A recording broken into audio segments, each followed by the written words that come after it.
నిన్ను పోషించడం నా వల్ల కాదు నైనా. ఒకటి సావనైనా సావు, లేదంటే ఇంట్లో నుంచి బయటెళ్ళు. ఒంట్లో ఓపిక లేదు, సూపు సరిగ్గా కనపడడం లేదు, బయటికి తెరవేసే ఎట్ట బతికేదనైనా. బతకపోతే సావు. ఇంట్లో నుంచి తల్లిదండ్రులు తెరవేసి ప్రశాంతంగా బతికే వాళ్ళని ఎంతో మందిని చూసినాను నేను. కొన్ని రోజుల తర్వాత, నైనా నీకోసం ఫ్రూట్స్ తెచ్చినాను నైనా. ఇది తినేసి నువ్వు ఆరోగ్యంగా ఉండాలి. ఉండు, జ్యూస్ చేసి తీసుకొని వస్తాను. తాత మొన్నటిదాకా సావమంట ఉన్నాడు, ఇప్పుడేమి ఇంత ప్రేమ చూపిస్తున్నాడా? ఈ రోజు నాకు పెన్షన్ వచ్చే తేదీనైనా. ఆ డబ్బుల కోసమే వాడు ఇవన్నీ చేస్తూ ఉన్నాడు. ఇవన్నీ తెలిసి కూడా ఎట్ట తాత ఓడింది ఇంత ప్రేమ చూపించగలుగుతున్నావా? కన్నవాళ్ళం కదనైనా, కఠినంగా ఉండలేకపోతున్నా.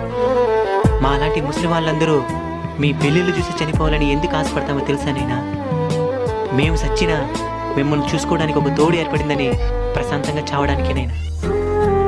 తల్లిదండ్రుల్ని బతుకున్నప్పుడే బాగా చూసుకున్నైనా చనిపోయిన తర్వాత చూసుకోవాలనుకున్నా మా